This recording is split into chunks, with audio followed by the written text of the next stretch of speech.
Next video natin mga kadol dito sa ating trabahong bukid mga kadol. Ang lilitingan naman natin ngayong araw na to ay sitaw at talong mga kadol.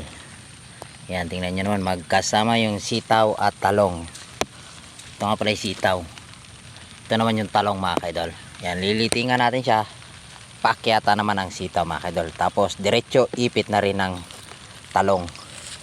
Bali kabilaan ang magiging letting natin mga kadol, paikot.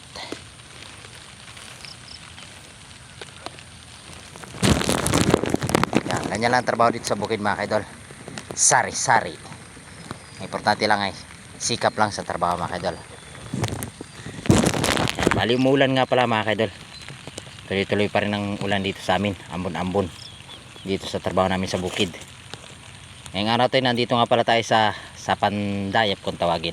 Nung nakaraan ay nasa ibang bukid naman tayo mga kadol. Ngayon naman ay nandito tayo sa Pandayap kung tawagin na sitio. Ito yung tunay na bukid ng aming tunay na amo rin mga kaidol. Nandun yung asawa ko sa kabilang side. Siya ang nagsisinulid. Ako naman ang tagaliting. Yan, hanggang dito na lang muna mga kaidol. At thank you na rin sa mga kapanood ng ating mga video dito sa ating trabahong bukid mga kaidol. Thank you very much.